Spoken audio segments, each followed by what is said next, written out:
ஜோதிட ஆர்வலர்களுக்கும் ஆன்மீக பெருமக்களுக்கும் ஆஸ்கஸ்ட்ரோ நேயர்களுக்கும் என்னுடைய அன்பான வணக்கங்கள். இப்பொழுது நாம் பார்க்க போவது ஜோதிடம் அறிவியல் அல்லது ஜோதிடம் அறிவியலா என்பதற்கான ஒரு தர்க்கத்தை நாம் பார்க்க போகிறோம். ஜோதிடம் ஓர் அறிவியல் என்பதற்கு மாற்றமே இல்லை. அதாவது அஸ்ட்ராலஜி இஸ் ஏ சயின்ஸ் என்பதுதான் கோட்பாடு. விஞ்ஞானம் என்பதற்கு நியூட்டன் என்ன ஒரு விளக்கம் கொடுக்கிறார் என்றால், no great discovery was ever made without a bold கஸ்.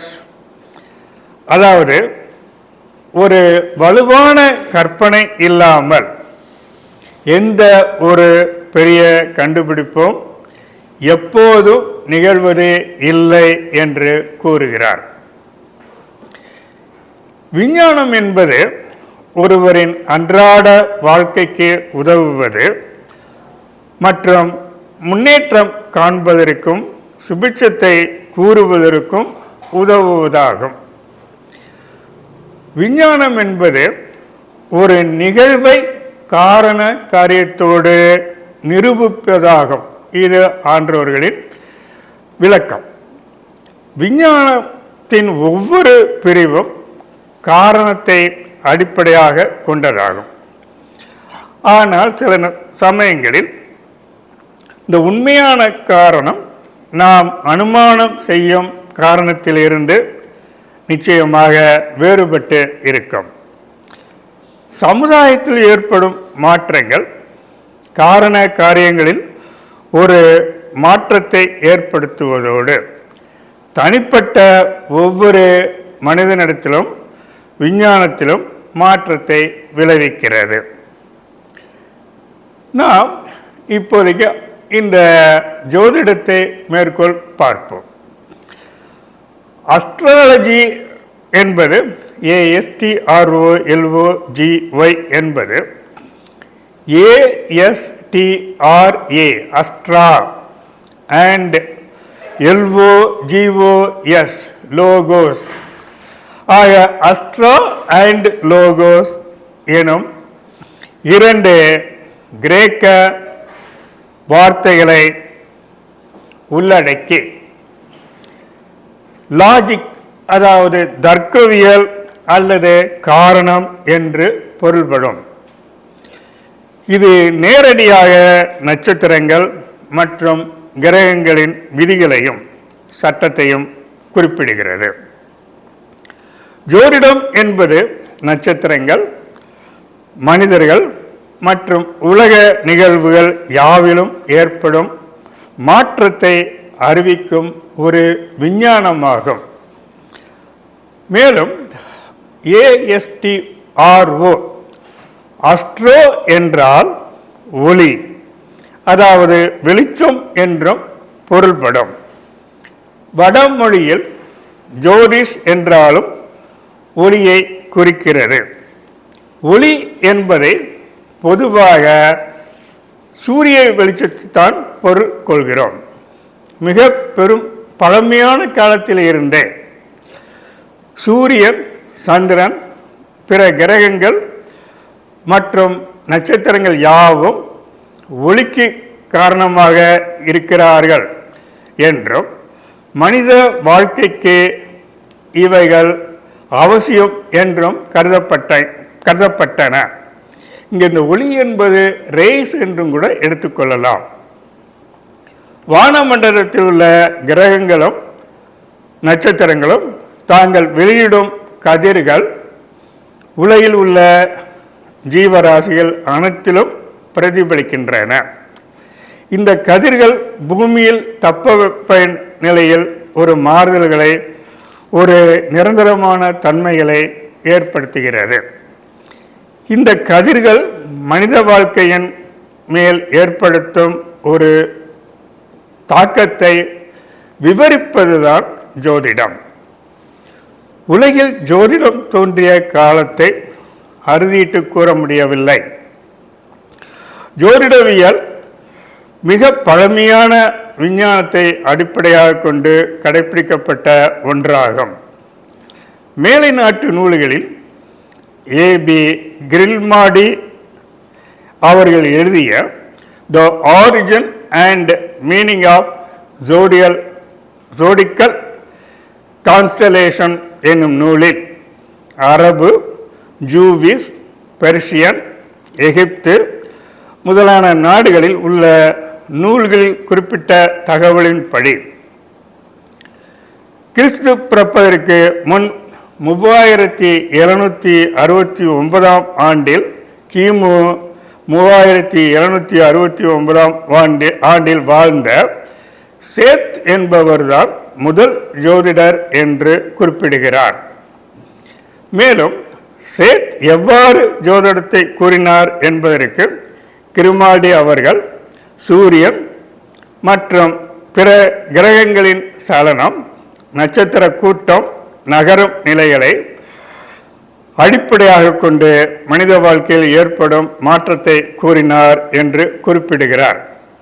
ஜோதிடம் சூரியன், சந்திரன், செவ்வாய், புதன், குரு, சுக்கிரன், சனி ஆகிய 7 கிரகங்களும் அசுபதி முதல் ரேவதி வரை உள்ள 27 நட்சத்திரங்களையும் மேஷம் முதல் மீனம் வரை உள்ள 12 ராசிகளையும் கொண்டதாகும். விஞ்ஞானிகளின் இடைவிடாத ஆராய்ச்சியால் கிரகங்கள் மனிதர்கள் மீது ஒரு தாக்கத்தை ஏற்படுத்துகின்றன என்பதை கண்டுபிடித்தனர். நம்மை சுற்றியுள்ள சூரிய கதிர்களை விட சக்தி வாய்ந்த இன்ஃப்ராரெட், அல்ட்ரா வயலட், எக்ஸ்ரேஸ் போன்ற கதிர்கள் இருக்கின்றன. இவைகள் யாவும் மின் அணுக்கதிர்கள் என அழைக்கப்படுகின்றன. இவைகள் மருந்தை காட்டிலும் மனிதனின் ஆரோக்கிய வாழ்விற்கு அதிகம் பயன்படுத்தப்படுகிறது. மேற்கூறிய நிலையே ஜோதிடத்திற்கும் எடுத்தாளப்படுகிறது. ஜோதிடத்தில் சூரியனுக்கு அதிக முக்கியத்துவம் கொடுக்கிறோம். அமாவாசை அன்றும் பௌர்ணமி அன்றும் சூரியனும் சந்திரனும் பூமிக்கு அருகாமையில் இருப்பதால் இவர்களின் ஈர்ப்பு விசையால் கடலில் ஒரு கொந்தளிப்பு ஏற்படுகிறது. உயரமான அலைகள் எழுவதை பார்க்கிறோம். இந்த காலகட்டங்களில் அன்னைக்குங்க இந்த 2 நாளையும் மீன் பிடிக்க போகிறவங்க கூட போக மாட்டாங்க. சந்திரனின் கதிர்கள் எவ்வாறு கடல் நீரை ஆக்கிரமிக்கிறதோ அதுபோலவே கிரகங்களின் கதிர்கள் உடம்பை பாதிக்கிறது. ஏனெனில் மனித உடம்பில் 3/2 பாகம் நீராகவே இருக்கிறது. சந்திரனின் கதிர்கள் மனிதனின் இரத்த ஓட்டத்திலும் பிளாஸ்மாவிலும் ஈர்ப்பு விசையில் அதிக மாற்றத்தை ஏற்படுத்துகிறது.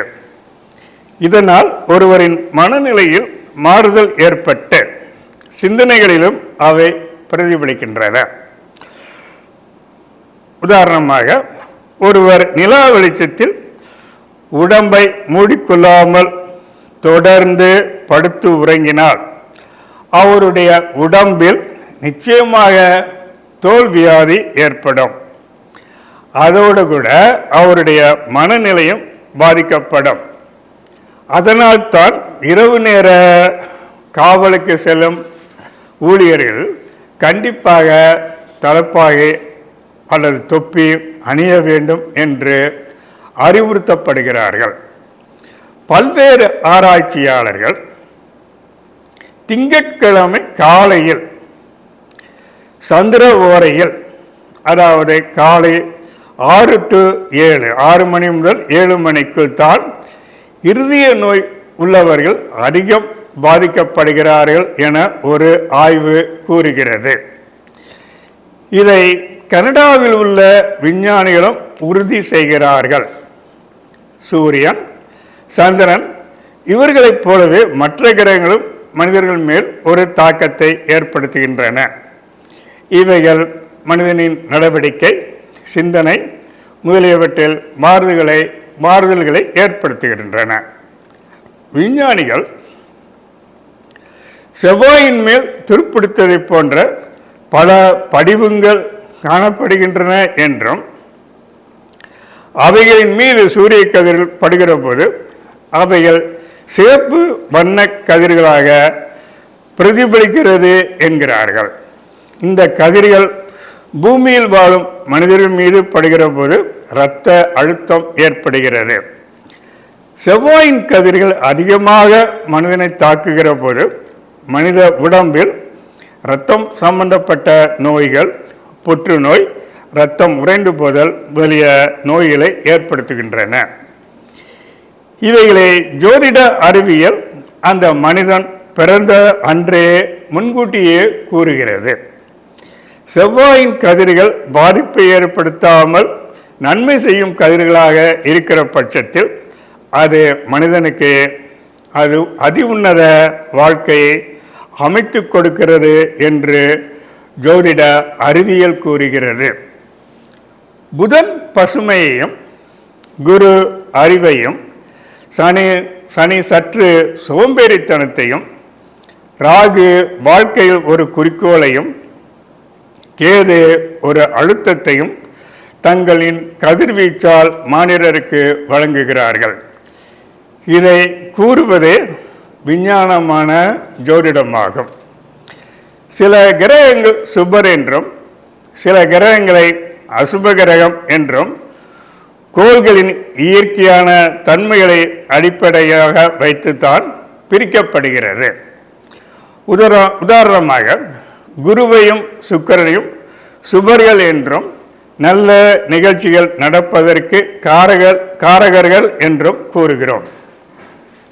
ஏனெனில் இரு கிரகங்களும் மனித உடம்பில் சுபத்தன்மையையும் இன விருத்தியை செய்யக்கூடிய கதிர்களையும் உடையவர்களாக இருக்கிறார்கள்.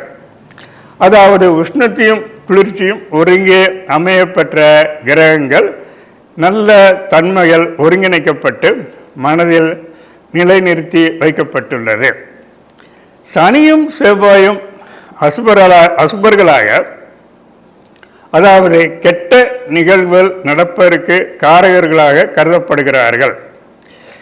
ஏனெனில் சனியின் கதிர்கள் குளிர்ந்தும் செவ்வாயின் கதிர்கள் அதிக வறட்சியாகவும் காணப்படும். மிகுந்த குளிர்ந்த தன்மையும் வறட்சியும் எப்போதும் யாராலும் விரும்பப்படுவது இல்லை என்பதோடு அழிவுக்கும் காரணமாக அமைந்து விடுகிறது. அதனால் மனித வாழ்க்கையில் இவர்களின் கதிர்கள் வீழ்ச்சியையும் அறிவையும் ஏற்படுத்துகிறது. சூரிய ஒளி ஓசோனில் வடிகட்டப்பட்டு பூமிக்கு வருகிறது என்பதை நாம் அறிவோம். இங்கு அல்ட்ரா கதிர்கள் தடை செய்யப்பட்டு விடுகிறது. வடிகட்டப்பட்ட இந்த சூரிய கதிர்கள் தாவரங்களின் மீது பட்டு தனது கதிர்களை மைக்ரோஃபார்மில் தக்க வைக்கிறது என விஞ்ஞானம் கூறுகிறது. இவைகளை மனிதன் சாப்பிடுகிற போது தன்னுடைய உடம்பில் மேற்கண்டவைகளை தக்க வைத்துக் கொள்கிறான். இந்த மைக்ரோஃபார்ம் மனித மூளைக்கு செல்கிறது. இந்த கதிர்களின் அமைப்பை பொறுத்து மனித மூளை வேலை செய்கிறது. அவருடைய சிந்தனை ஒட்டியே ஏற்றத்தாழ்வு, நோய்கள், சமுதாயத்தில் அவருக்கு இருக்கும் அந்தஸ்து, தொழில் ஆகியவை ஏற்படுகின்றன. இவற்றை எல்லாம் பிறந்த நேரத்தை வைத்து கூறுவதுதான் ஜோதிட அறிவியல். எனவே நாம் சாப்பிடும் உணவு வகை யாவும் கிரகங்கள் மற்றும் நட்சத்திர கதிர்களால் உண்டாகும் தாவரங்கள் ஆகும்.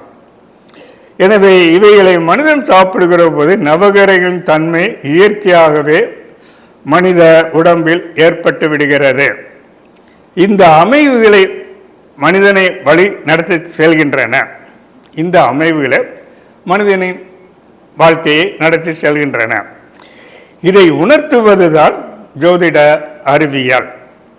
இதை இன்னும் சற்று இயற்கையின் விதிகளோடு ஒப்பிட்டால் உலகில் ஒவ்வொரு விஷயமும் சிறு சிறு பகுதிகளாக அதன் தன்மையை உள்ளடக்கி உள்ளது என்பதை மோல்கூல் என்கிறோம். MOLE COOL.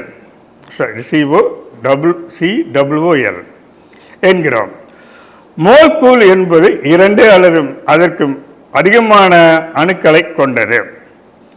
அணுக்கள் எண்ணிக்கையற்ற எலக்ட்ரான்ஸ், நியூட்ரான்ஸ், புரோட்டான்ஸ்களை கொண்டது. விஞ்ஞானிகள் எலக்ட்ரான்ஸை எதிர்மறை மின்சாரமாகவும் புரோட்டான்களை நேர்மறை மின்சாரமாகவும் கூறுகிறார்கள். இங்கே புரோட்டான்ஸ் என்பது சூரிய ஒளியை குறிக்கிறது. கிரகங்கள் சூரியனை சுற்றி வரும் வளையப்பாதையில் அணுக்களை உற்பத்தி செய்கிறது. அப்போது சூரியனால் புரோட்டான்கள் உற்பத்தி ஆகின்றன என விஞ்ஞானிகள் கூறுகின்றனர். மருத்துவ உலகில் ஒருவருக்கு ஏற்படும் நோய்களை பல்வேறு கதிர்வீச்சால் கட்டுப்படுத்துவதை பார்த்திருக்கிறோம். அதை போன்றதுதான் ஜோதிடவியல் கூறும் பரிகாரங்களாகும். ஒரு குழந்தை பிறக்கும் போது என்ன நிகழ்கிறது என்பதை பார்க்கலாம்.